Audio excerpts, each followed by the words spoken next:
Aura2E, qui sommes opérateurs du centre de ressources de la rénovation énergétique des bâtiments tertiaires. On va enlever public, d'ailleurs, c'est un vieux logo. On travaille pour le compte de on travaille avec l'Adréal, l'ADEME, la région, la Banque des Territoires pour établir ce contact, cette animation autour de la rénovation des bâtiments tertiaires et en particulier des bâtiments tertiaires publics.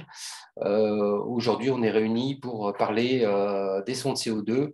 C'est un premier atelier, ce n'est pas un webinaire, c'est-à-dire ce n'est pas une conférence, c'est plus un lieu d'échange. Donc, on a des témoignages, mais on espère à trouver le temps de discuter au fur et à mesure du webinaire.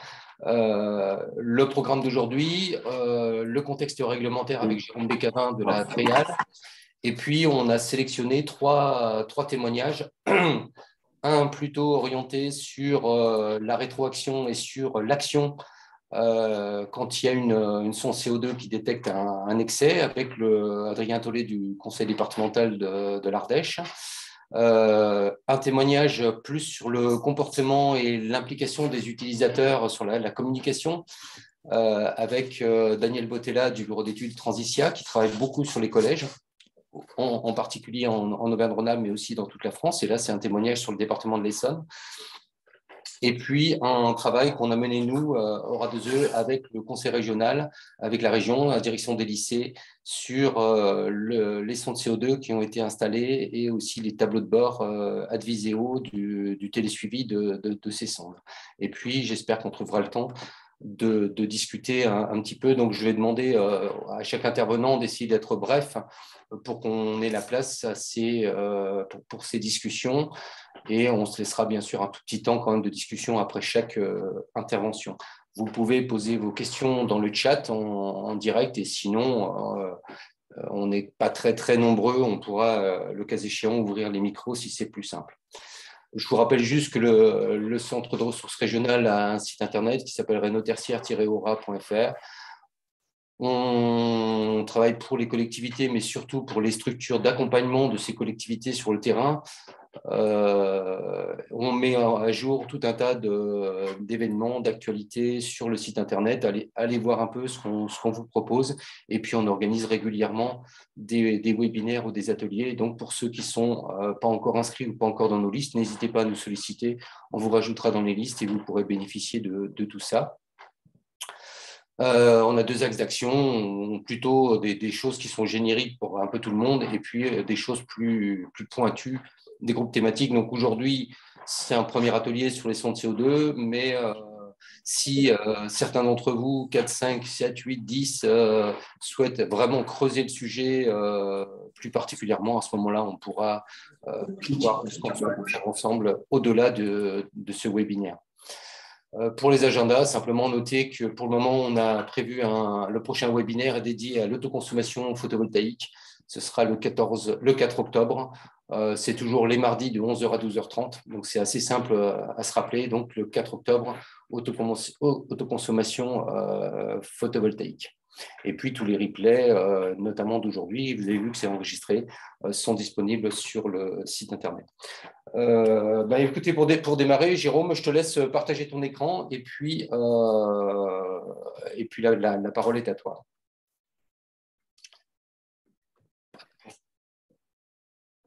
Oui, merci Laurent. Je vais partager l'écran. Voilà. Donc, bonjour à tous, je suis Jérôme Bécavin à l'Adréal. Je suis responsable d'un pôle qui s'occupe des politiques de construction et aussi des aides de l'ANA. Et au titre des politiques de construction, donc, il y a une thématique importante qui est la santé dans les bâtiments, et notamment les dispositifs de gestion de la qualité de l'air intérieur. Donc, je vais faire un rapide rappel là, du contexte réglementaire là, qui est en place avant de laisser la parole au retour d'expérience. Donc, sur les sujets QAI, qualité de l'air intérieur, il y a un dispositif qui est déjà assez ancien, qui est en place donc depuis une dizaine d'années, qui a été introduit là, par le décret du 2 décembre 2011 et qui impose dans les établissements recevant du public, principalement accueillant des jeunes enfants, un certain nombre d'obligations que j'ai rappelé là sur la diapo. Donc, au premier titre, une évaluation des moyens d'aération.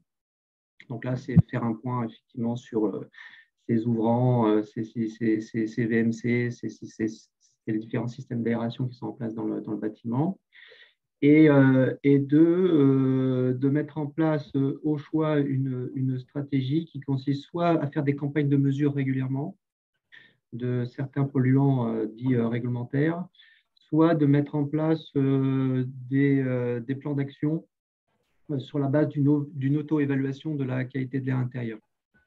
Donc ça, c'est le dispositif qui est en place depuis une dizaine d'années et qui est amené à évoluer cette année. Donc, il va évoluer cette année sous l'effet notamment là, du plan national santé-environnement numéro 4 là, qui va être décliné dans la région et sous l'effet aussi de la crise Covid dont on a tiré un certain nombre d'enseignements également. Donc, cette évolution, elle est prévue pour cette année. Donc, elle consiste en ce qui est indiqué là sur la diapo. Bon, déjà, l'échéance de 7 ans, il y avait une échéance de 7 ans dans le précédent dispositif là, sur l'évaluation des moyens d'aération. Bon, cette échéance avait été mise un peu de façon arbitraire à l'époque. Et finalement, ce n'est pas révélé, enfin, pas été jugé forcément très adapté. Et donc, elle va être supprimée au bénéfice d'un système un petit peu différent. Donc, on voit sur la droite, d'une part, une évaluation annuelle des moyens d'aération qui devra être faite, et notamment, cette évaluation devra comprendre une mesure de la concentration en CO2 de l'air intérieur. Donc là, on est directement connecté avec le sujet de ce matin, puisqu'on va avoir une inflation et puis une demande de mesures qui va se généraliser là, dans ces ERP, de mesures de CO2. Il y a toujours cette notion d'autodiagnostic de la QAI, mais qui sera à réaliser tous les 4 ans. De même qu'une campagne de mesure des polluants réglementaires, mais cette fois connectée ce qu'on appelle aux étapes clés de la vie d'un bâtiment, notamment à l'occasion de travaux. Donc là, c'est là aussi où on est connecté au sujet rénovation énergétique qui effectivement va générer des travaux de modification des bâtiments. Et donc, c'est à l'occasion de ces travaux, on aura aussi donc une campagne de mesure de polluants à réaliser. Le tout devant s'insérer dans un plan d'action que doit conduire la collectivité ou le gestionnaire de l'établissement en question, reprenant les parties 1 et 2 et 3 qui auront été vues précédemment et qui le traduit en plan d'action, c'est-à-dire en mesures de précaution, mesures de prévention au sein de l'établissement. Donc ça, c'est une diapo qui rappelle l'évolution du dispositif réglementaire. Donc les différents polluants à mesurer, là, donc ce seront le formaldéhyde, le benzène, le CO2 et dans certaines conditions aussi le tétrachloroéthylène, mais pas n'importe dans quel établissement, sachant que l'ensemble aussi de ces mesures ont prévu d'être collectées dans une base de données qui est actuellement en cours de développement et de mise en place au sein du CSTB, qui permettra aussi de tirer un retour d'expérience de toutes ces mesures. Voilà, donc là, les campagnes de mesure, là, effectivement, est connectées à l'importance des travaux à réaliser dans un bâtiment. Donc là, il y a aussi des textes réglementaires qui vont définir un peu ce qu'on entend par travaux suffisamment importants, notamment en pourcentage de la surface concernée par les travaux et puis de leur durée dans le temps. Donc, ce nouveau dispositif doit être a été annoncé comme étant d'application à compter du 1er janvier 2023, donc l'année prochaine. En ce qui concerne tous les bâtiments qui étaient déjà concernés par les échéances de l'actuelle réglementation. Et puis, à partir de 2025, pour des ERP qui sont dans un périmètre un peu plus élargi, Donc là, j'ai la liste des établissements là, pour le remettre en tête. Donc les établissements qui sont concernés d'ores et déjà par la surveillance de la QAI sont les établissements d'accueil d'enfants de moins de 6 ans, les crèches, haltes garderies, les écoles maternelles et élémentaires. Donc ça sont voilà, des établissements déjà concernés par la réglementation depuis, qu'on démesure depuis 2018 normalement, et qui devront donc évoluer vers le nouveau dispositif à partir du 1er janvier 2023. Également, les accueils de loisirs, colonies de vacances et les établissements d'enseignement du second degré, donc collège, lycée. Donc, ça sont aussi des établissements qui sont concernés par une mise en place en 2023. Et ce qui va être décalé, ça va être les structures, le 3, là, donc c'est les structures sociales, médico-sociales, établissements sociaux, les établissements pénitentiaires pour mineurs et les établissements d'activités sportives, donc, qui accueillent aussi du public jeune. Voilà. Et donc, pour finir, sur ce petit rappel réglementaire très rapide, donc l'échéance des textes réglementaires du nouveau dispositif donc, ont été annoncés, mes infos datent de juin 2022, ont été annoncés comme devant être publiés, enfin les textes devant être publiés d'ici la fin de l'année. Donc, il y a un décret, 2 arrêtés qui doivent être publiés d'ici la fin de l'année. Les textes sont actuellement en Conseil d'État. Et donc doivent en sortir et ensuite être dans le circuit signature. Et dans la foulée, à noter également qu'un guide d'application doit être diffusé par le CEREMA pour pouvoir voilà, donner tous les éléments enfin, tous les principes de gestion un peu de cette réglementation dans les ERP. Voilà, donc pour moi, j'en ai fini. Donc pour conclure, vous avez compris, c'est que effectivement, il y aura une généralisation en quelque sorte de la mesure de CO2. Et donc, tous les retours d'expérience sont bons à prendre pour effectivement savoir quelle stratégie adopter dans les établissements pour pouvoir mesurer cela dans de bonnes conditions. Voilà, je vous remercie de votre attention. Merci beaucoup, Jérôme. Donc, les réponses qui étaient enfin, les questions qui étaient dans le chat, je crois que les réponses ont été données. Sinon, n'hésitez pas à en reposer une ou deux si vous en avez sur le bout de la langue, si je puis dire. Et sinon, on va passer à alors, la mesure CO2 en direct, où se réalise où, dans quelle salle, avec quel matériel, sur quelle durée. Je ne sais pas si, Jérôme, tu as ces réponses, ou quelqu'un d'autre d'ailleurs. Non, mais je pense que les retours d'expérience là, vont nous donner des éclairages là-dessus. Parce qu'effectivement, la réglementation donne des orientations en nombre de salles par rapport à la taille d'établissement, par exemple, donne aussi des orientations en termes de nature de salles ou de pièces à mesurer par rapport à d'autres.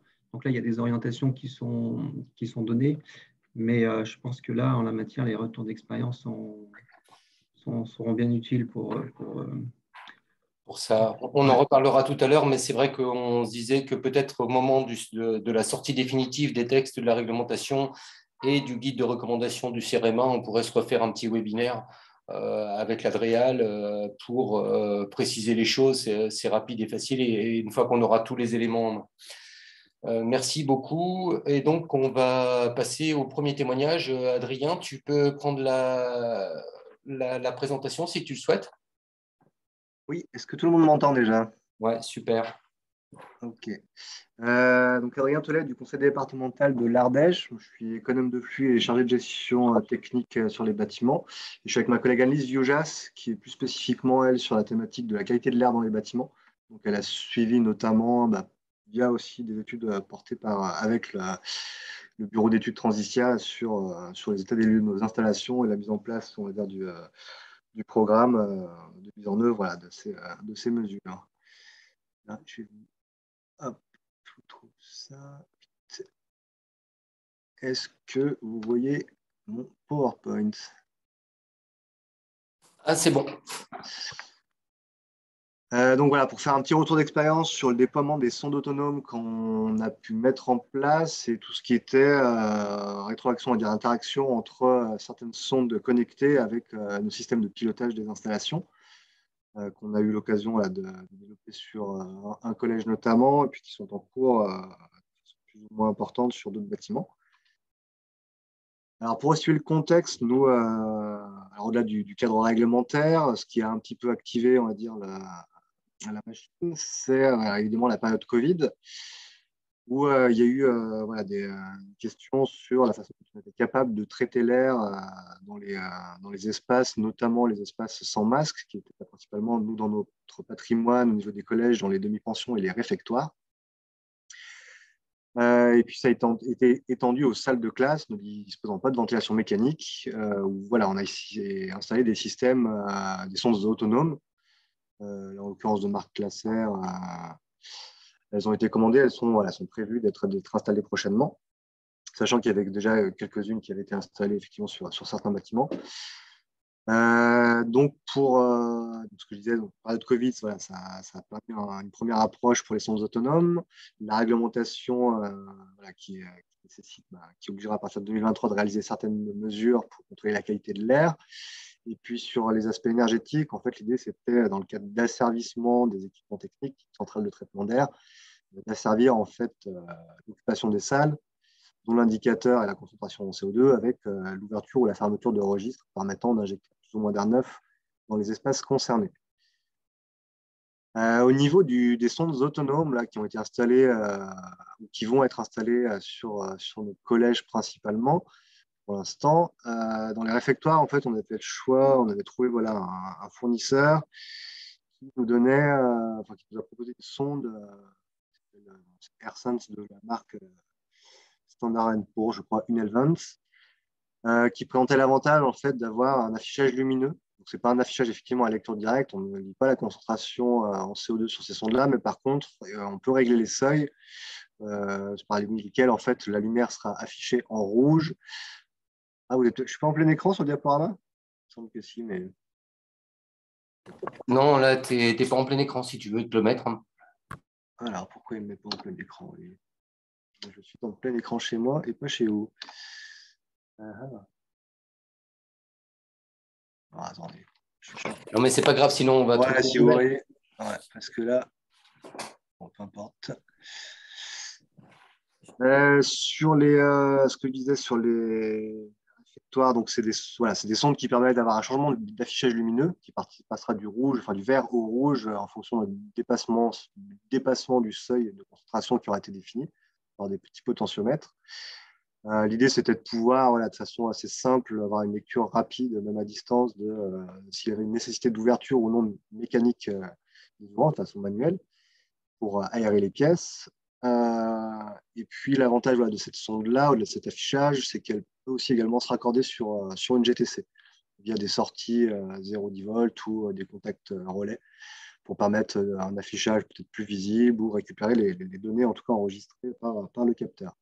Par les sondes, qui ne sont pas des enregistreurs, pardon, c'est vraiment exclusivement des sondes.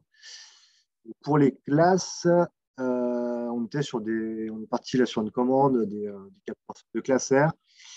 Alors, j'ai pas dit, c'est environ 200 € là, pour les sondes avec affichage lumineux, et c'est plutôt pratiquement 400 € pour les sondes à affichage. L'avantage de ces sondes, c'est qu'elles permettent d'avoir une lecture directe de différents paramètres, notamment la concentration en CO2, mais la température et l'humidité, ce qui peut éventuellement servir. Mais également, en fait, c'est un enregistreur, donc ça peut permettre d'extraire au fur et à mesure les données, ou périodiquement en tout cas les données, pour pouvoir les exploiter par la suite, notamment dans le cadre des campagnes d'enregistrement, et ainsi avoir un peu une traçabilité sur les éventuels dysfonctionnements ou non des systèmes de ventilation ou d'aération dans nos bâtiments.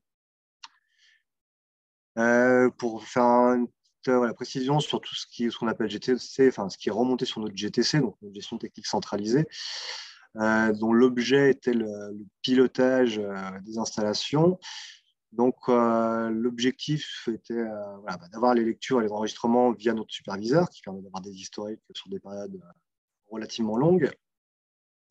Par rapport aux économies d'énergie, l'idée, c'était d'asservir le débit des CTA, le fonctionnement des CTA, donc leur débit d'air et le renouvellement d'air d'une manière générale des salles de classe et de certains espaces partagés, type salle polyvalente ou réfectoire, voilà, en fonction de la concentration en CO2 des pièces. L'idée était effectivement de renouveler moins d'air, donc d'avoir des centrales de traitement d'air qui vont fonctionner à plus bas régime, et donc économiser l'énergie sur le flux d'électricité, mais également limiter un peu les déperditions d'air liées, les déperditions liées au renouvellement de l'air. Le fonctionnement, typiquement sur le collège, mais le système à peu près équivalent qui va être utilisé sur d'autres sites. On pilote un registre en fait, d'entrée d'air au niveau de chacune des classes qui va plus ou moins s'ouvrir en fonction de la consigne CO2 qui aura été fixée. Et la centrale de traitement d'air, elle, qui fonctionne à pression constante, va ajuster son débit, sa vitesse en tout cas de ventilateur pour adapter sa vitesse pour obtenir toujours la même pression au niveau des différentes bouches de soufflage. Voilà le principe de fonctionnement.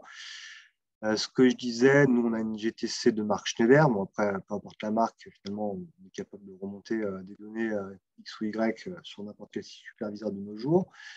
On a donc un collège de Joyeuse qui a été mis en service il y a début d'année 2022, qui est équipé, il y a environ 25 salles équipées de ces sondes avec l'asservissement. Donc le système marche relativement bien de ce qu'on a pu en observer. Donc il y a bien un bon asservissement qui se fait avec la réduction des débits. On arrive à maintenir des concentrations en CO2 de façon à peu près correcte sur nos bâtiments.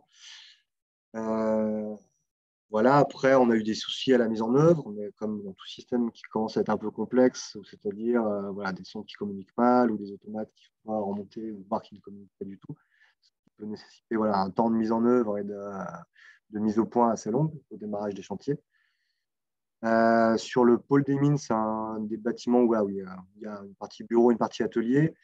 Là, on a un retour d'expérience pas terrible par rapport justement à l'asservissement, supervision et on va dire équipement et registre, notamment du fait qu'on a une cohabitation de marques différentes. Alors, malgré qu'on soit sur des protocoles qui sont censés être communicants entre marques, au final, là, on est dans une situation assez bloquée où finalement le système ne fonctionne pas du tout.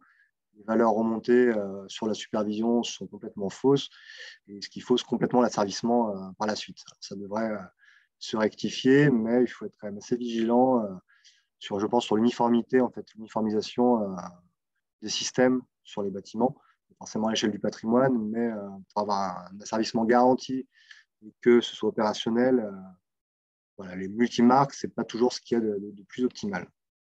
Et sur d'autres collèges aussi, on a positionné des sondes de CO2 sur les reprises de CTA, parce que c'était trop complexe de positionner ça dans chaque salle de classe ou chaque espace concerné. Donc l'idée, c'est sur la reprise de la centrale de traitement d'air, d'avoir une moyenne quelque part de la concentration en CO2 des différents locaux traités. Et en fonction des niveaux de concentration de CO2 mesurés par cette sonde, on va agir sur la vitesse de la centrale de traitement d'air, notamment via des variateurs de fréquence qui permettront de passer à la centrale de traitement d'air en petite vitesse ou grande vitesse en fonction de ces concentrations de CO2. Pour parler un petit peu des limites, les difficultés qu'on peut avoir pour exploiter les données, et, voilà, la nécessité de mettre en place en tout cas on va dire un protocole uniforme pour pouvoir collecter les données dans la meilleure façon qu'il soit. Pour les sondes autonomes, donc à lecteur direct, voilà, il y aura des formations qui sont nécessaires auprès des agents pour la collecte de données. On puisse, nous, au niveau des services généraux du département, récupérer ces informations, les traiter, les analyser. Et puis pour l'exploitation, voilà, on a des problèmes de sensibilité des capteurs qui sont de l'électronique embarquée, donc il y a toujours des plages de sensibilité un peu différentes. Et voilà, selon des sites, on se retrouve en fait avec les mêmes réglages, à avoir typiquement des changements d'état par rapport, par exemple, à nos sondes qui passaient du vert au rouge, qui n'étaient pas du tout identiques d'un site, sur un site à l'autre. En comparant deux sondes, voilà, on n'avait pas du tout les mêmes valeurs. Donc là, des fois, la sensibilité des capteurs peut poser problème, c'est-à-dire qu'on ne peut pas forcément garantir de la valeur et en tout cas sa pérennité dans le temps, puisque voilà, en toute théorie, il faudrait voilà, il y a une nécessité de réétalonner les sondes périodiquement, parce qu'il y a un dérèglement qui se fait au fil de temps. Ce que j'ai précisé tout à l'heure, voilà, on a des problèmes de communication avec des systèmes censés être interopérables. Tout ce qu'on a constaté sur les sites où on était monomarque quelque part, il n'y avait aucun problème. le monde communiquait bien ensemble et les asservissements se faisaient correctement. Mais sur d'autres, voilà, on est sur du multimarque. Il y a quand même des limites à ce que c'est coup de pas de bol et on est vraiment tombé sur une marque un peu exotique qui ne faisait pas le travail. Pourtant, c'est quand même une marque relativement réputée, mais dans l'occurrence, ça parasite complètement la chaîne de commande. Donc l'efficacité du système devient complètement caduque.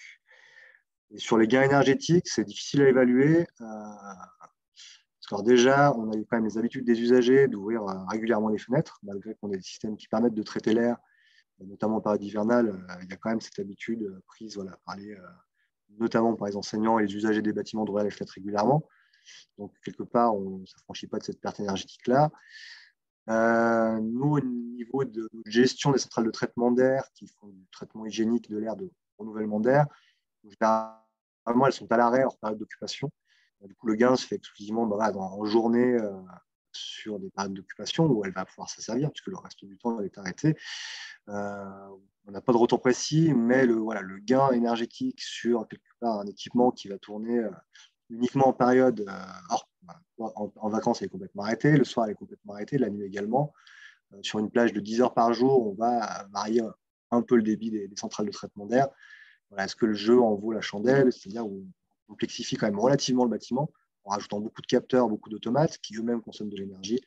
Le bilan global sur l'aspect énergétique, notamment sur les consommations d'électricité des centrales de traitement d'air, n'est pas tout à fait garanti. D'autant plus que quand on commence à avoir des sondes qui deviennent inopérantes, on peut se retrouver à avoir des registres qui se trouvent à 100% alors que ça ne devrait pas, ils se mettent en mode par défaut. Et au final, le gain, il est nul et ça nécessite une surveillance quand même ou la mise en place d'alarmes pour être alerté assez rapidement. Et ce que je mettais, la pérennité dans le temps, ça reste du matériel électronique, donc on va dire la mesure à l'année 1 ne sera probablement pas la même à l'année 5. Il y a une nécessité quand même de maintenance périodique sur ces équipements. Et voilà pour la petite présentation. Merci beaucoup de ce témoignage. Donc, c'est vrai que ce qui était intéressant dans ce témoignage, c'est la rétroaction.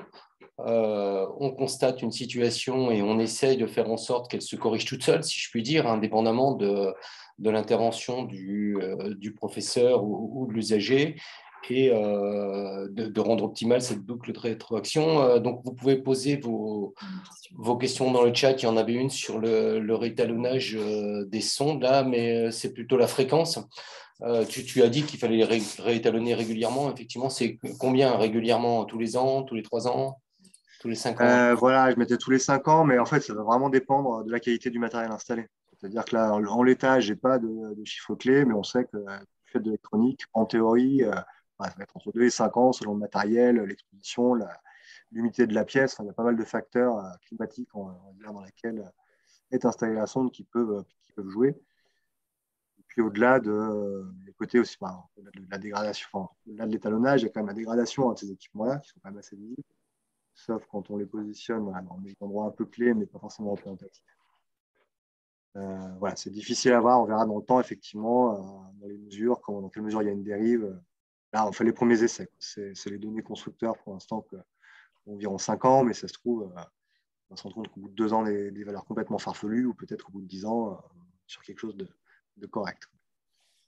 Une deuxième question sur le chiffrage du gain énergétique, mais je crois que tu as donné un peu la réponse. Ça va être quand même chaud, d'autant plus qu'on a vécu des années perturbées ces dernières années. Et donc, la situation de référence et la situation n'est pas facile à établir. Je ne sais pas ce que tu en penses. Est-ce que vous essayez de quantifier quand même ces équipements?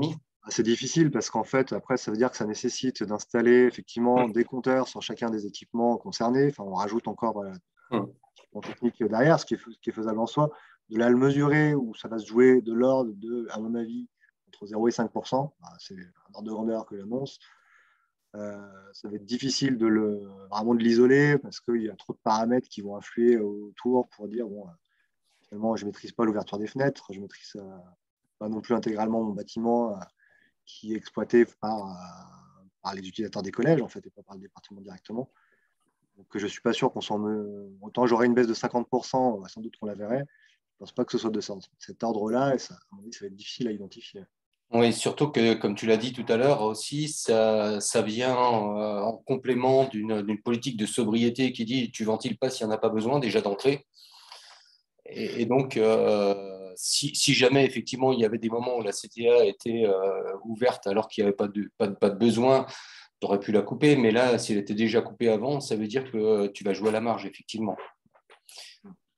L'évolution des concentrations d'autres polluants là, sur une salle équipée de sondes CO2, alors ouais, effectivement, il n'y a pas de souci, on voit l'augmentation des sondes CO2, enfin, sur ce qui est en tout cas remonté sur la GTC. On voit les concentrations qui arrivent à la consigne.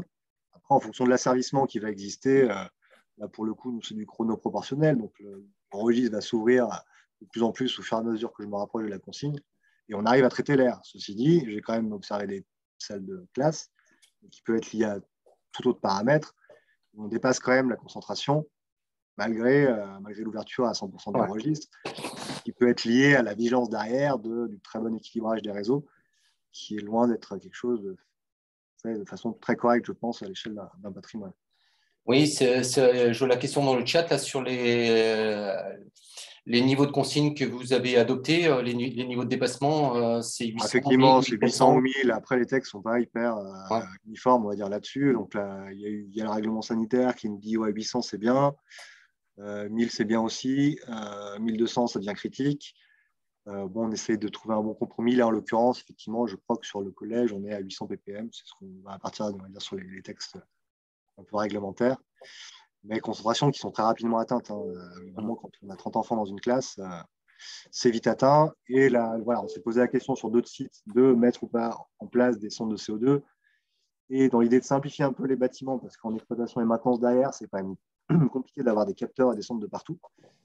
De se dire, bon, on peut aussi quand même se concentrer sur les débits réglementaires existants, c'est-à-dire qu'on dimensionne pour traiter l'air de façon correcte, à hauteur de 18-20 mètres cubes par élève ou occupant, ou 25 selon les cas de figure. Par contre, de bien gérer l'introduction d'air en fonction de l'occupation et l'inoccupation. Qui en théorie, voilà, j'avais eu quelques échos comme quoi, de toute façon, si on respectait les règlements sanitaires départementaux ou autres qui annoncent un mètre cube à renouveler d'air neuf par élève, par exemple, en théorie, les 1000 ppm, par exemple, on ne devrait pas les atteindre.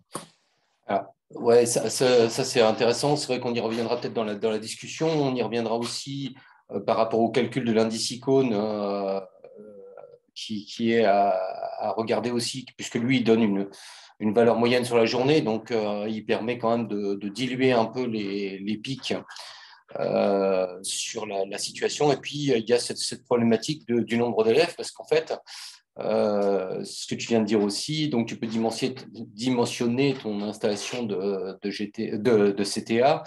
Et la question, c'est comment je sais le nombre d'élèves qu'il y a dans la classe, mis à part l'atteinte des pics, quoi, finalement.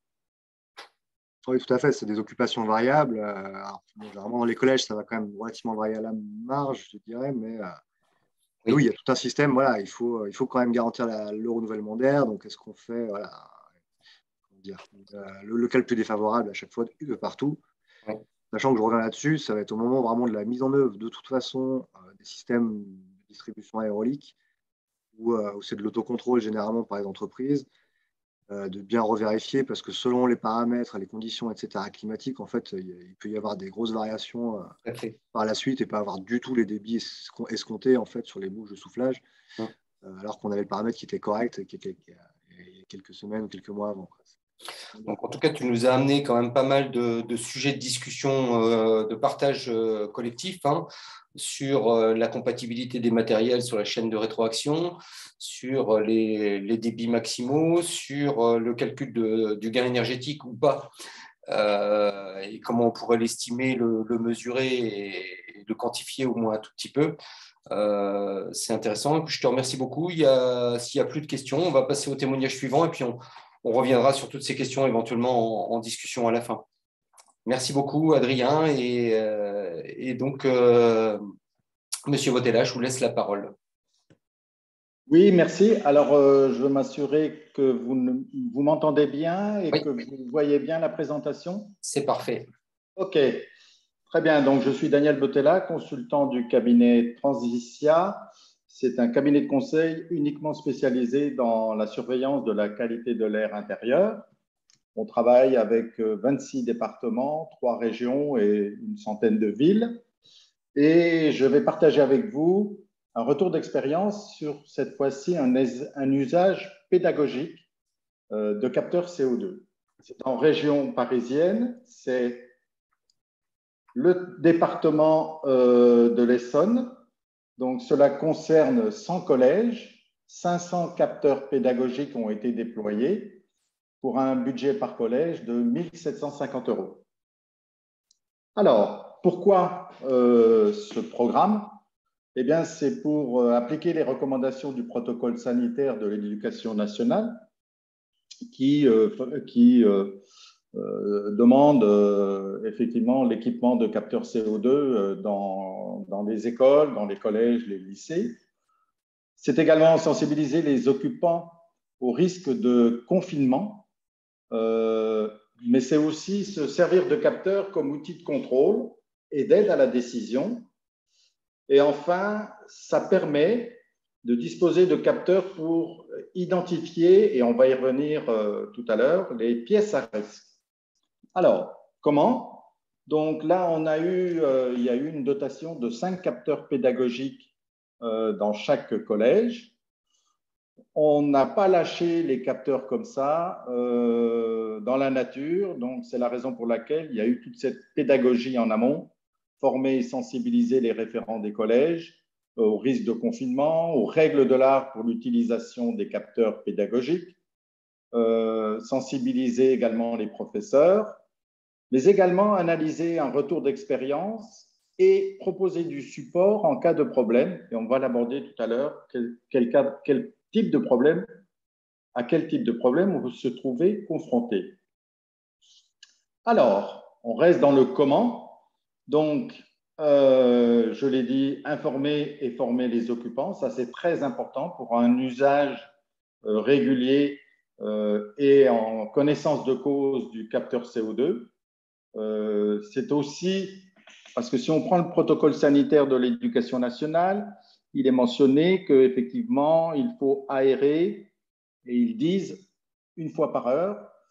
Et là, l'objectif, c'est de dire quelles sont les stratégies d'aération, aération transversale, aération en grand, le temps d'aération. Donc là, il y a toute une éducation autour des stratégies d'aération à la destination des responsables de pièces et aussi quels sont les risques de confinement et comment agir.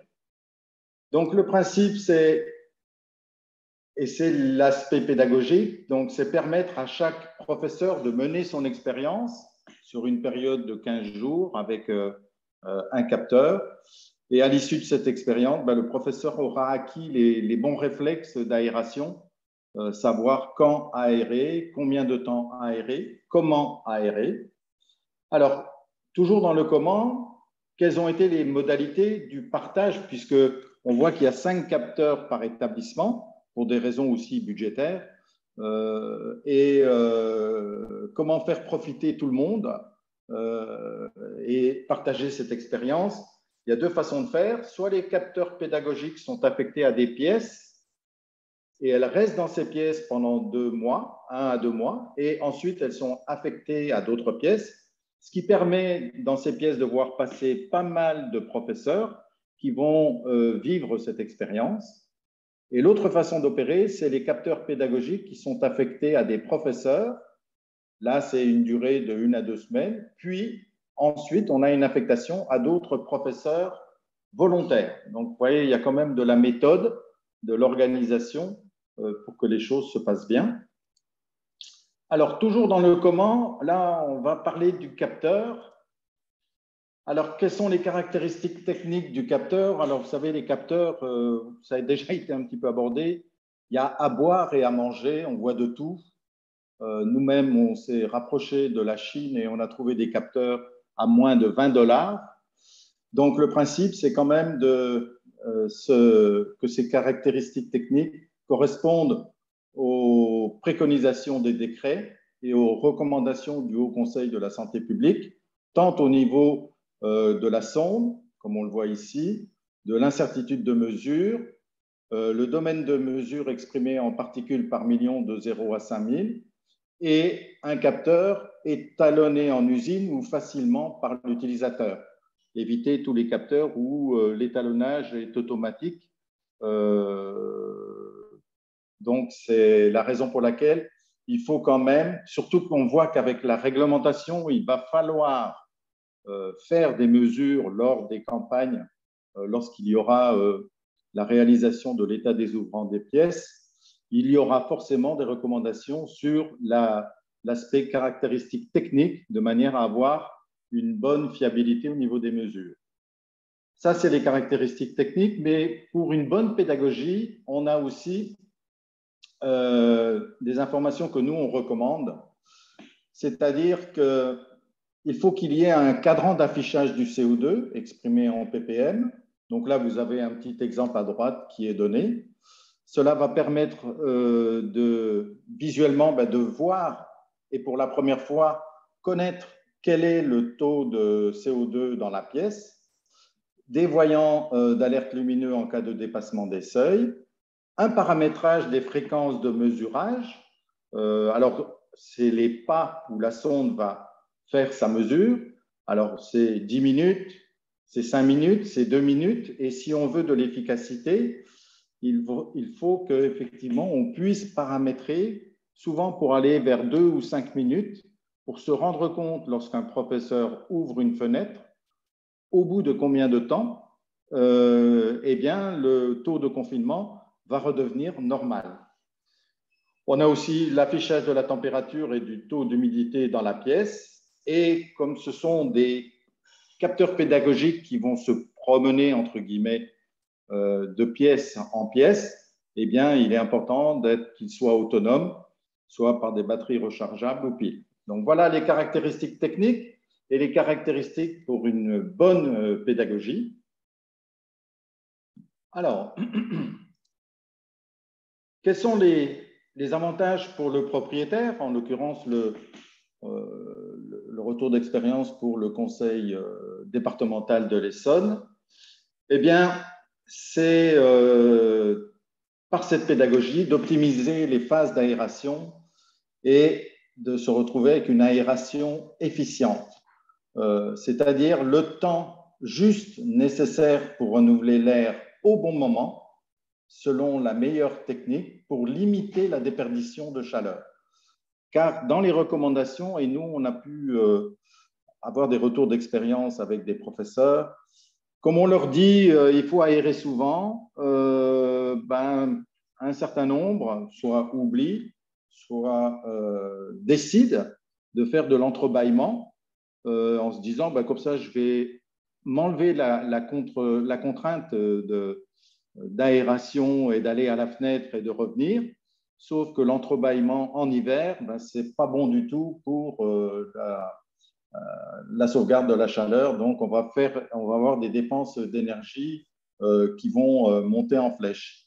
Donc, ça, c'est bon, cette pédagogie pour obtenir une aération efficiente. Ensuite, identifier les zones à risque. Alors, par l'utilisation des pièces, des capteurs pédagogiques, nous, on s'est rendu compte que malgré l'effort des professeurs qui voient le capteur monter en taux de CO2, qui aère, et malgré cela, très vite, ça remonte en taux de ppm. Et donc, eh bien, ça veut dire que là, il y a un souci et que ça va certainement nécessiter un diagnostic. Ce premier diagnostic va consister à s'assurer de la conformité de la pièce par rapport au règlement sanitaire départemental. On a déjà vécu ce type d'expérience, et dans l'Essonne d'ailleurs, où effectivement, il y a des pièces qui ont changé au fil du temps et qui sont devenues des salles de cours, mais qui ne respectent pas la réglementation sanitaire départementale. Ça a été abordé tout à l'heure, c'est-à-dire le volume de la pièce, le nombre d'occupants, le volume d'air brassé pendant 1 heure. Et donc, il est important d'apporter des réponses à ce problème. Et donc, le capteur pédagogique a cette capacité de faire remonter et d'identifier les zones à risque. Et une fois qu'on a identifié ces zones à risque, eh bien, c'est bien se mettre en conformité avec le règlement sanitaire départemental. Et c'est souvent, la cause de tout ça, c'est souvent revoir la jauge d'accueil des pièces concernées.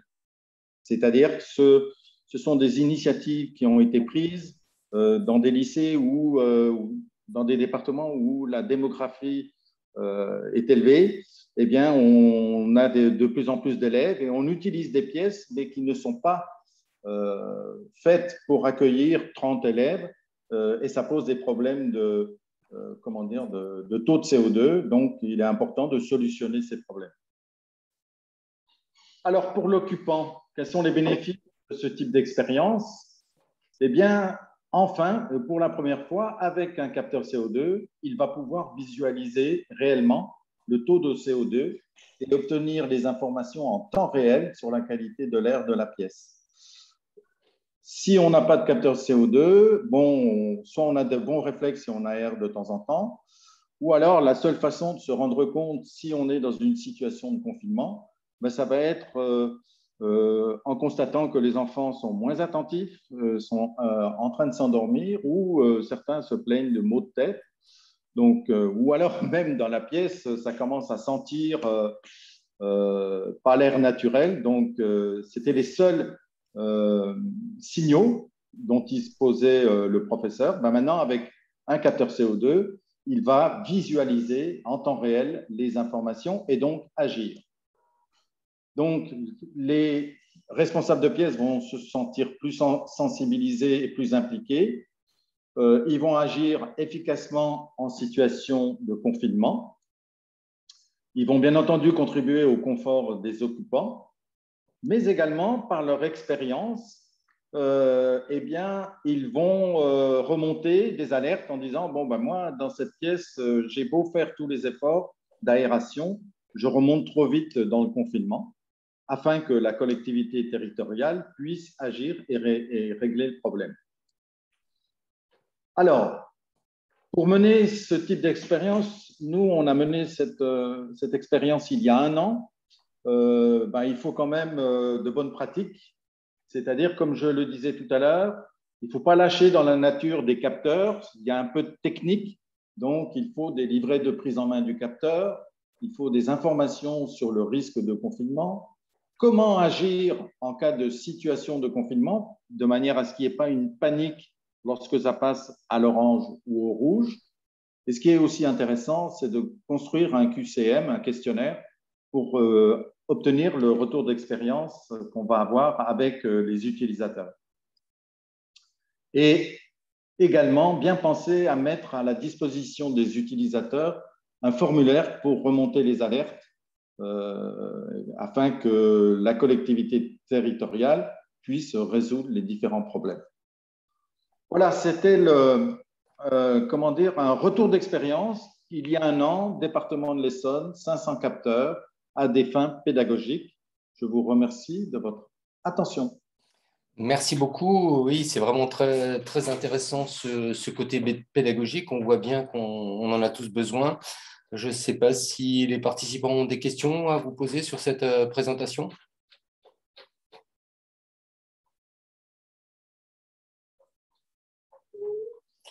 Pas de questions? Donc, bon, on va passer… J'arrête le partage. Oui, s'il vous plaît. Voilà. Alors, une question quand même de l'ADUM sur le nombre c'est le mètre cube par élève ou de mètres cubes à renouveler. Carole, tu peux éventuellement prendre la parole si tu veux préciser ta question. Ah, c'est le nombre de mètres carrés par élève, c'est ça, et pas de mètres cubes. Monsieur Botella, vous avez une… alors c'est dans le règlement sanitaire départemental.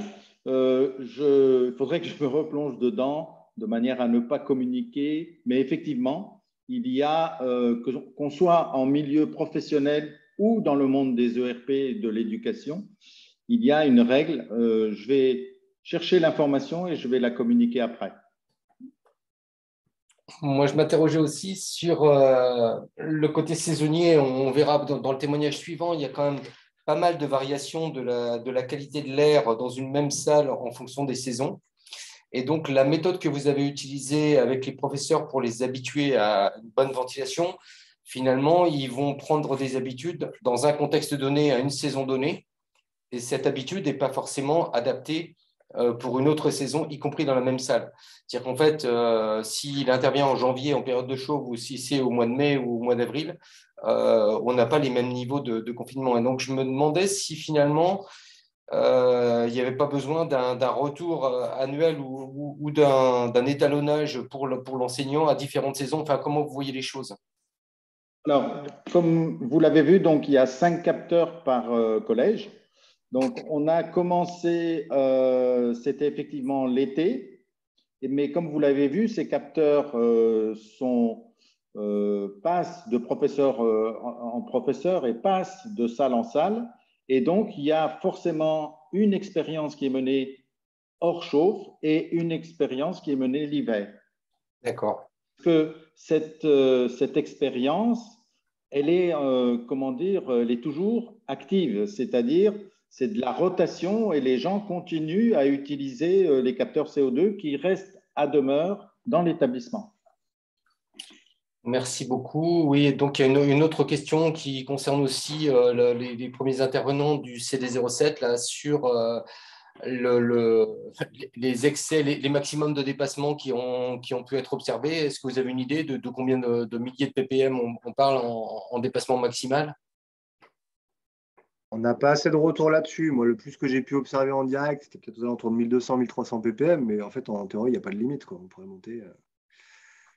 monter à bien plus de 1000, etc. Bon, quand les élèves commencent à s'évanouir, effectivement, ça devient inquiétant. Mais c'est pas encore arrivé pour le moment. Monsieur Bottella, vous avez une expérience complémentaire? Non, la seule chose dont on peut parler, c'est les seuils. Donc, il y a le seuil recommandé de l'éducation nationale qui est de 800 ppm. Et d'ailleurs, ce sont d'autres recommandations qui sont données par d'autres organismes. Par contre, en termes de réglementation, ce qui fait foi, c'est la réglementation sanitaire départementale qui, elle, est à 1000, 1200 et 1700 ppm.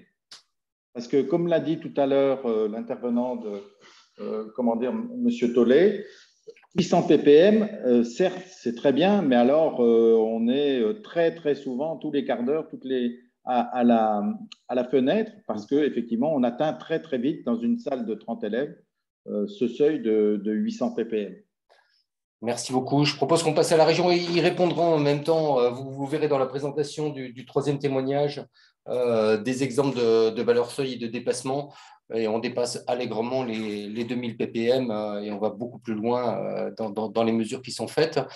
Cédric, si tu veux faire une petite introduction sur la politique régionale et ce qui vous a amené à réfléchir ou à installer ces sondes CO2 et comment vous voyez les choses. Oui, bonjour. Bonjour à tous. Moi, je viens juste de vous rejoindre. Donc, je vais rapidement vous dire pourquoi la région a mis des sondes CO2. Donc, ça date de la rentrée dernière, liée à la crise Covid 2019, donc liée à la transmission du virus. On ne savait pas trop ce qui se passait dans les établissements. Donc, on s'est dit, on va mettre en place rapidement des sondes de CO2 pour savoir si on est bon, on est moyen ou si on est très mauvais. Donc, effectivement, comme l'a dit le dernier collègue, on s'est calé par rapport plutôt au plan sanitaire départemental. Donc, nous, à cette époque-là, on s'était calé donc en alerte à 1300 ppm et on va dire le seuil à ne pas dépasser à 1700 ppm.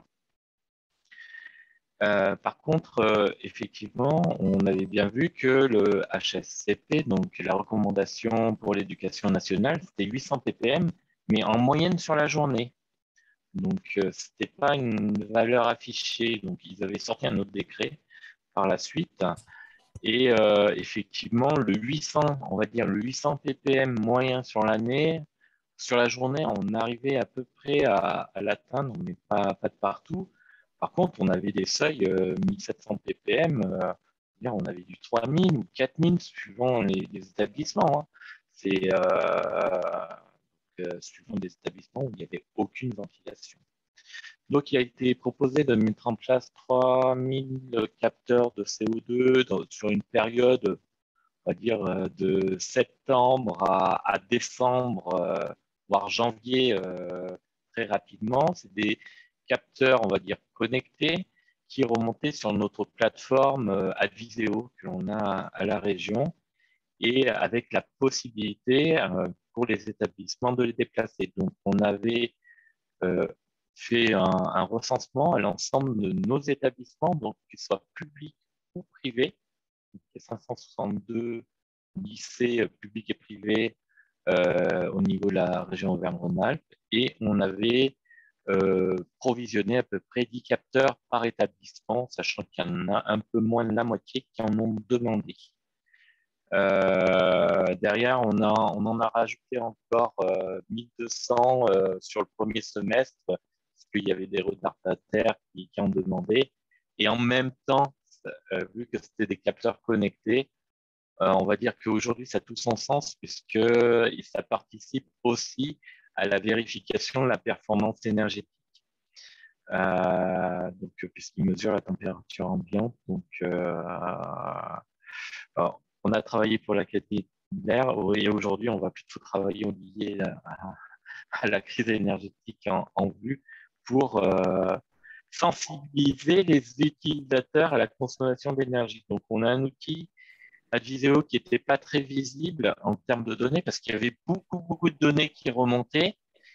Et donc, on a demandé à Aura 2E de nous trouver, de nous travailler via Léo, hein, de travailler un outil qui servirait de tableau de bord, que ce soit pour les lycées, les gestionnaires, pour la région en elle-même, et quand il y avait un dépassement, les chargés d'opération qui sont au niveau du lycée, qu'est-ce qu'on pourrait faire rapidement pour arriver à une qualité de l'air acceptable.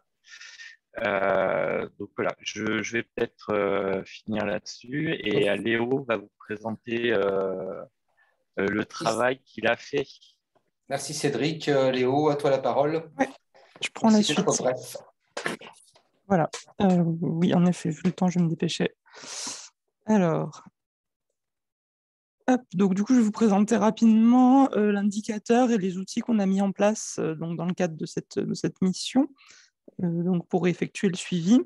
Alors, l'outil de base qu'on a utilisé, c'est donc l'indicateur ICON, donc l'indice de confinement de l'air dans les écoles, qui est calculé à partir de la fréquence de dépassement de certains seuils de concentration de CO2.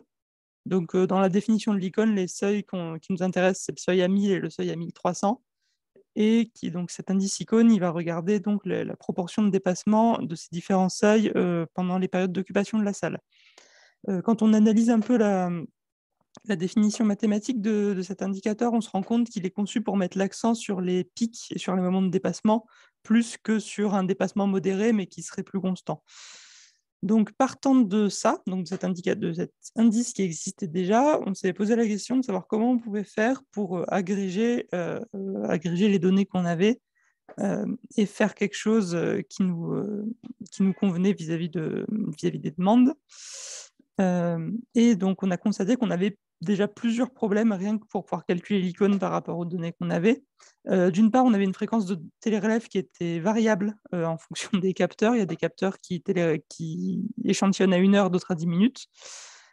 Normalement, l'icône aussi, quand on le calcule, il demande à ce que l'occupation... Enfin, on est censé le calculer que quand la salle est occupée de façon normale. Et ici, dans notre cas, nous, cette occupation-là, ce n'était pas une donnée d'entrée, on n'y avait pas accès. Donc, du coup, il fallait un peu improviser là-dessus.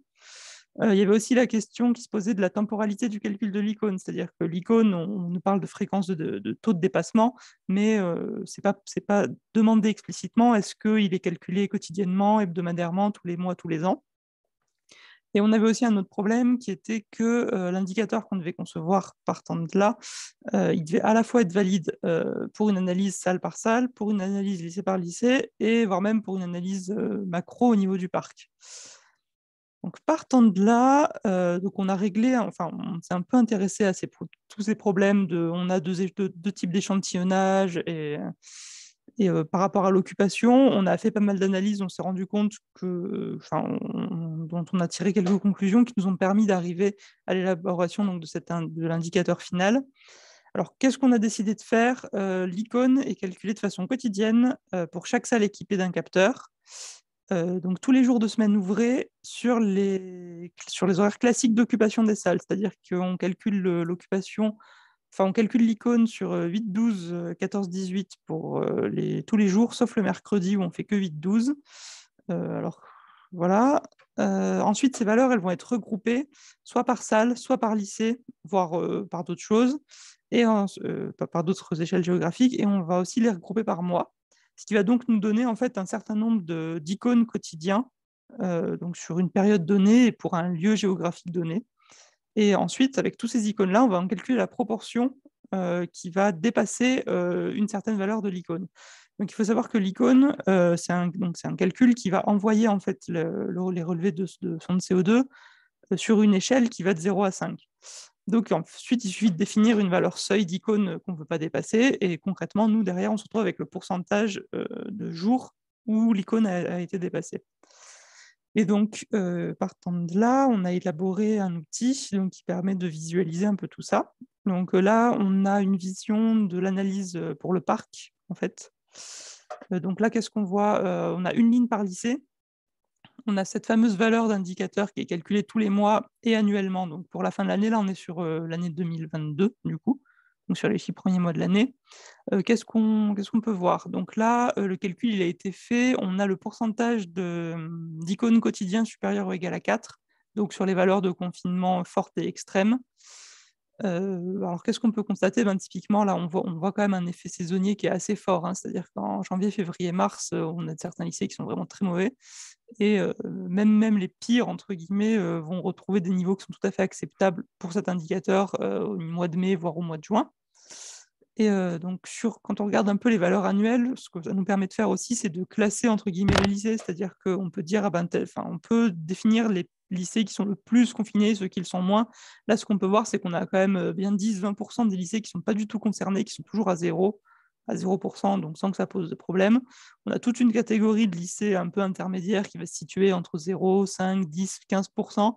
Et on a vraiment à nouveau, pareil, une part de lycées qui sont vraiment dans des cas extrêmes, où on a 15, voire plus de 25% des icônes quotidiens calculées qui sont au-delà de 4 ou de 5. Et donc là, on est vraiment sur des situations problématiques.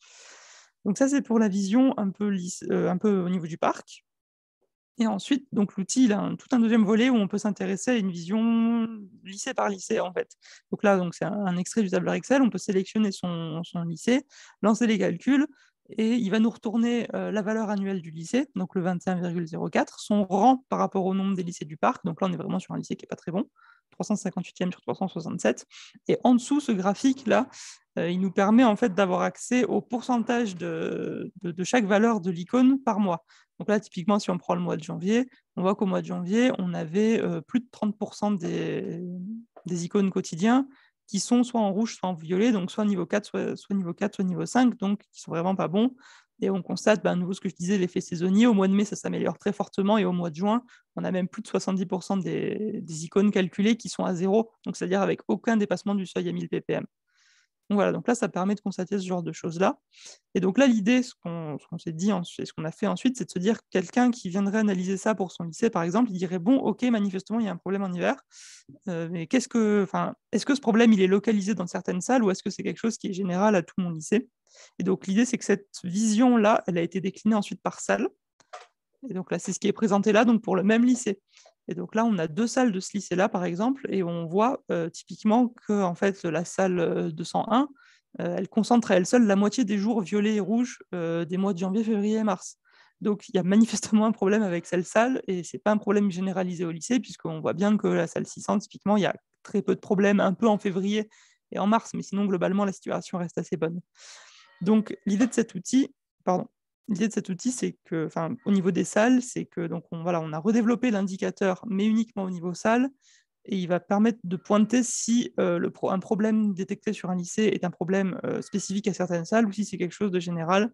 Et en même temps, avec les petits chiffres en dessous, là, on peut détecter aussi le nombre de mesures par salle et par mois. Donc, on se rend vite compte s'il y a une salle qui n'a pas assez fonctionné, enfin, un capteur qui n'a pas bien fonctionné dans une salle, typiquement. Donc, l'idée derrière tout ça, ensuite, c'est qu'est-ce qu'on en fait de tout ça? Parce qu'on a un peu classé nos lycées, etc. L'idée derrière, c'est qu'on peut s'en servir pour faire des analyses un peu plus macro au niveau du parc. Donc là, typiquement, ces deux exemples, c'est des choses qu'on est encore en train de faire, hein, mais c'est deux exemples de ce qu'on a pu commencer à faire. Donc là, typiquement, sur le graphique de droite, on a la répartition des différentes, de la valeur de l'indicateur, donc icône supérieure ou égale, pourcentage d'icônes supérieure ou égal à 4. Donc là, c'est sur la période janvier, février, mars. Et là, du coup, en rouge, en bleu, vous avez le nombre, plus la barre est grande, plus le nombre de lycées dans cette zone-là est importante. Et en rouge, vous avez la moyenne à chaque fois. Là, typiquement, ce qu'on peut voir, c'est qu'on recherchait un peu une corrélation en fait, entre la typologie des lycées et l'indicateur de qualité de l'air intérieur. Donc pour la catégorie des lycées, on l'a aussi fait puisqu'on a accès, au moins pour les lycées publics, on a accès au type de ventilation qu'ils ont installé. Mais bon, on a quand même quelque chose d'assez rassurant, c'est que la moyenne de l'indicateur pour celles qui sont équipées en double flux est bien meilleure que celles qui sont équipées en naturel. Donc voilà, ça nous permet aussi de faire ce genre d'analyse-là derrière. Donc voilà, pour résumer, nos principales problématiques sur la création de cet indicateur, ça a été d'une part qu'on avait des cibles différentes. On avait d'une part un indicateur qui devait être exploitable sur l'ensemble du parc, mais aussi permettre une analyse plus fine au niveau des lycées, au niveau des salles. Et on avait aussi une problématique sur la nature des données, puisque comme on l'a dit, il y avait des capteurs qui échantillonnaient à 1 heure ou à 10 minutes. Donc voilà, et c'était assez. Il fallait vérifier qu'on pouvait quand même faire des calculs qui étaient pertinents sur ces questions-là. Donc, suite à ça, on a développé une solution et des outils pour évaluer et suivre le parc ou un établissement. Et donc, la suite du travail, le travail à venir encore sur ces questions-là, c'est maintenant qu'on a cet indicateur, comment on l'exploite. Donc, d'une part, côté région, pour un suivi annuel, pluriannuel, pour détecter les interventions qu'il va falloir mener, et s'il existe un certain lycée type en fait, problématique. Est-ce que les lycées privés ou les lycées publics sont plus ou moins concernés? Est-ce que c'est un problème qui relève plus des lycées généraux ou autres? Donc voilà, toutes ces questions-là. Et ensuite, au niveau des lycées, savoir comment eux, ils font pour interpréter cet indicateur et comment ensuite ils peuvent mener des actions pour améliorer la situation, tout simplement. Donc voilà, moi, j'ai fait le tour de ce que j'avais à dire. Merci beaucoup, Léo.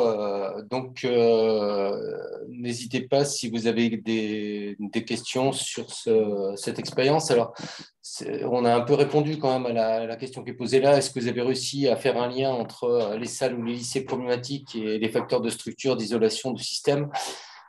Pour le moment, on est dans une version très macro. Et donc, oui, comme l'a montré Léo, là, on sait voir que en général, les lycées en ventilation double flux sont moins touchés que les lycées en ventilation naturelle. On sait voir que le problème est surtout dans les lycées d'enseignement général et dans les lycées agricoles, on vous l'a montré. Et maintenant, il faut dézoomer et aller voir chaque lycée, mais pour le moment, on n'est pas rentré dans cette phase qui est la prochaine phase de travail. Est-ce que ça répond à la question?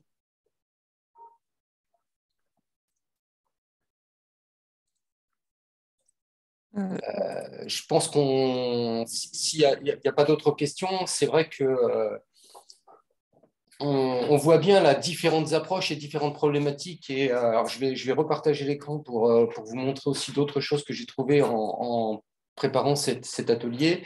En fait, on a des vécus, des questionnements, des approches différentes, tout simplement parce que à un moment donné, bien sûr, notre objectif à tous, c'est qu'il y ait une bonne qualité de l'air dans les écoles, dans les lycées, dans les collèges. Mais finalement, on l'aborde de façon différente. On peut l'aborder de façon très pédagogique, comme ça a été montré ici.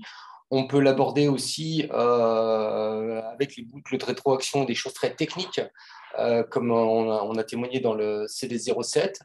De notre côté, on l'a abordé vraiment dans une vision parc. Et c'est maintenant qu'on va avoir besoin de la pédagogie et de la rétroaction pour résoudre les problèmes qu'on a détectés au niveau parc. Je voulais vous signaler aussi qu'on a trouvé d'autres témoignages intéressants, mais aujourd'hui, on n'avait pas la place pour faire témoigner tout le monde. Mais on sait aussi que la SPLALEC de Grenoble a fait un benchmark des sondes CO2 du marché et envisage un achat groupé pour les communes de la métropole de Grenoble. Donc ça, c'est une démarche intéressante aussi sur les prix, les caractéristiques des sondes, comme on a commencé de l'aborder dans les différentes présentations. Au niveau de la CAPI, le service de conseil en énergie partagée propose aussi aux communes une analyse ponctuelle sur les écoles avec une mesure pendant quelques semaines ou quelques jours, un avis et des recommandations. Alors là-dessus, c'est vrai aussi qu'on peut maintenant, l'observation qu'on a fait sur les lycées, avec notamment la saisonnalité des résultats, nous interroge un peu plus sur ces analyses ou ces démonstrations ponctuelles. Est-ce qu'il y aurait peut-être d'autres dans les participants, d'autres témoignages? Vous n'hésitez pas à prendre la parole là, sur des expériences différentes ou complémentaires qu'on pourrait mettre au pot, si je puis dire, du partage entre nous.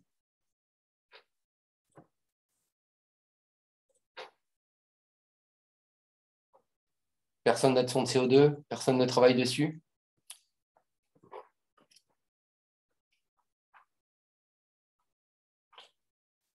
Vous pouvez le mettre dans le chat si vous voulez. Hein. Donc le CIGERLI, oui, d'accord. Et vous faites quoi? Tu peux prendre la parole si tu veux, Vincent.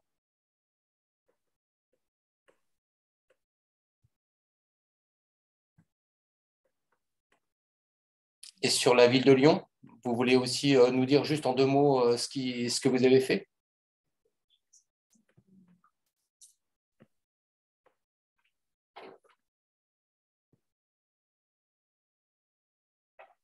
Est-ce que vous m'entendez du coup? Oui, oui. Donc, Audrey Orcel, technicienne qualité de l'air intérieure à la ville de Lyon. Nous, on a fait une expérimentation cet hiver. En fait, on a déployé des détecteurs de CO2 enregistreurs dans les salles de classe où on avait repéré du confinement. Et du coup, c'était plutôt à visée pédagogique, hein, comme on a pu le voir avec le cabinet Transicia. Et on s'est rendu compte qu'en effet, le confinement a vraiment diminué. L'indice icône était nettement meilleur avec les appareils de mesure. Donc, vous calculiez un vrai icône à chaque fois. Hein. Ouais. En fait, on avait repéré les salles de classe par rapport à nos diagnostics qu'on réalise suite à la réglementation. Les salles de classe les plus confinées avec un indice icône à 4 ou 5. Et dans ces salles-là, donc on les a équipées pendant une semaine, récupérer les données et mesurer donc les indices icônes.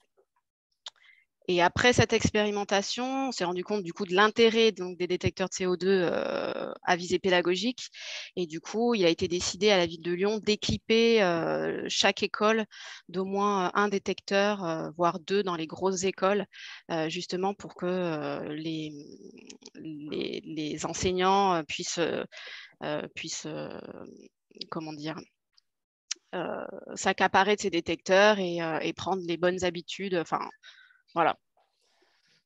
C'est vrai que ça m'interroge beaucoup. Nous, on en est que sur les lycées, là, vous l'avez vu, on est dans une approche macro, mais ça interroge pas mal parce qu'il y a quand même beaucoup de lycées où il n'y a aucun enregistrement de dépassement.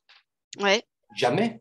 Et finalement, on se dit sur ces lycées-là, peut-être que les consignes peuvent être plus light que dans des lycées à tendance de confinement plus fort. Je ne sais pas d'où ça vient, mais en tout cas, ça nous interroge quand même pas mal.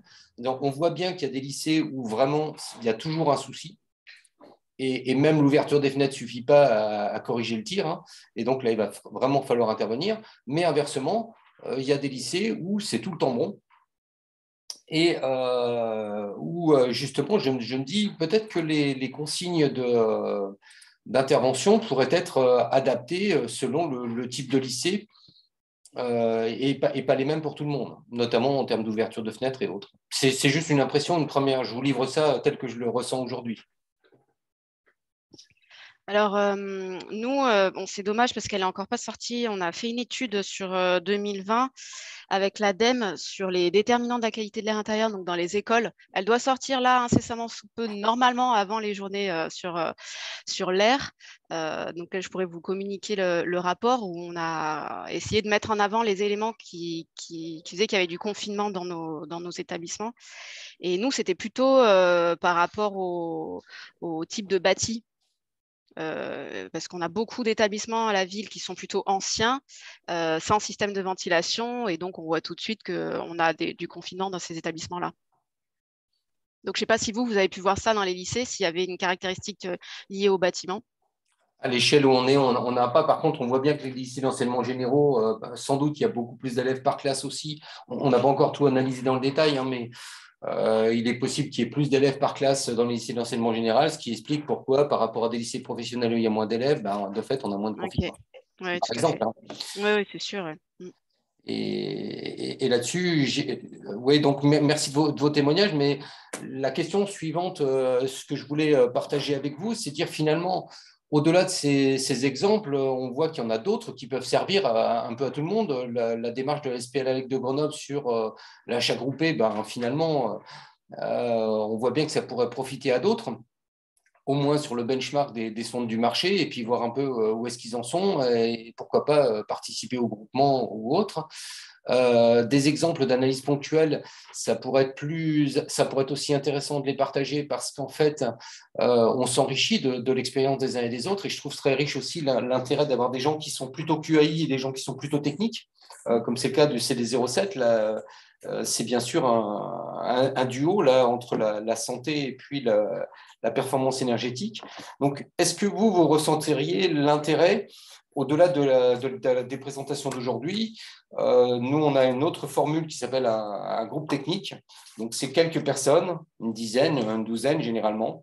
On se réunit régulièrement et là, par contre, on creuse vraiment dans le détail un sujet donné, par exemple relatif aux sondes de CO2, comment mesurer les économies d'énergie ou évaluer les économies d'énergie liées aux sondes de CO2 ou bien des surconsommations d'énergie liées aux sondes de CO2. Et on creuse ça ensemble, on partage l'expérience et on avance. Une autre formule peut être aussi d'organiser un webinaire au moment où les arrêtés et surtout le document de recommandation de CEREMA sortira, sans doute en fin d'année ou au tout début de 2023, où là on pourrait se retrouver sous l'égide de l'ADREAL avec vraiment la réglementation finale définitive, une explication de texte de cette réglementation et puis la présentation du guide de CEREMA pour tout le monde. Donc, c'est à vous de nous dire maintenant si ça vous intéresse d'aller plus loin, si ce partage d'expérience d'aujourd'hui vous suffit. J'invite quand même tous ceux qui ont une expérience complémentaire à nous envoyer des documents ou des éléments sur ces expériences et on pourra les mettre en commun sur le site Réno-Tertiaire-Aura. Voilà, je ne sais pas ce que vous en pensez. N'hésitez pas aussi à prendre la parole ou à mettre un mot dans le chat si vous le souhaitez.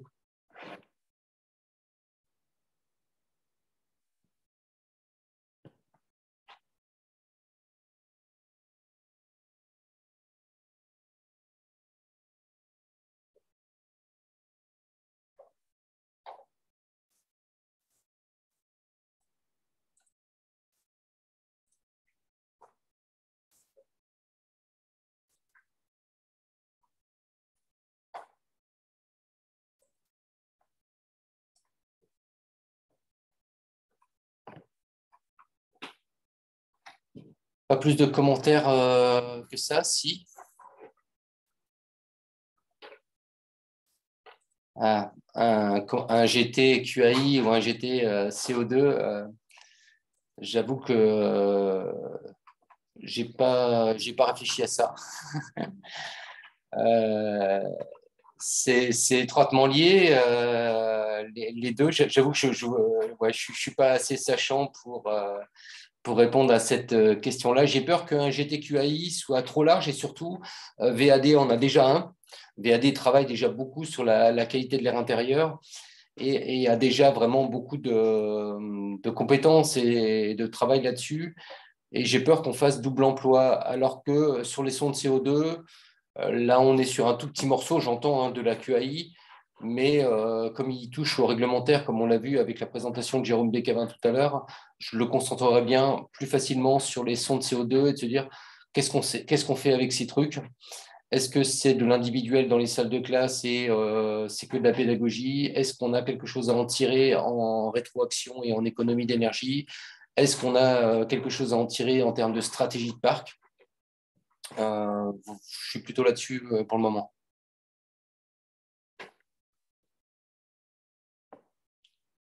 Et donc, webinaire fin d'année, il n'y a pas plus de gens intéressés que ça?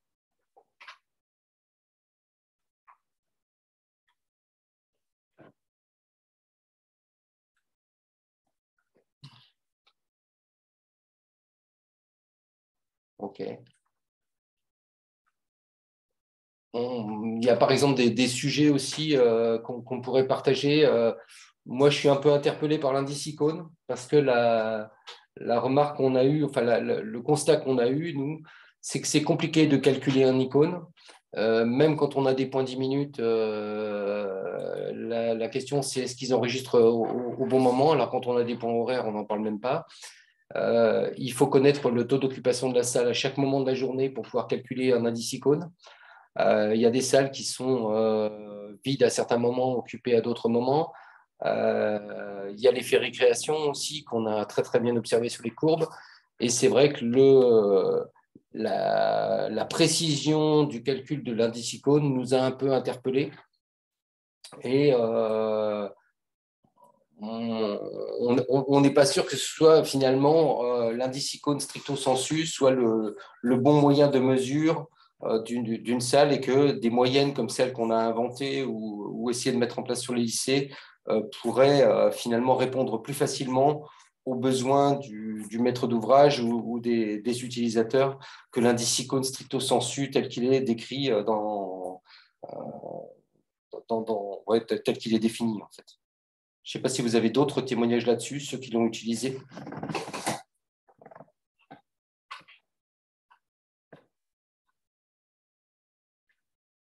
Bon, je vois bien que vous avez décidé de me laisser parler tout seul.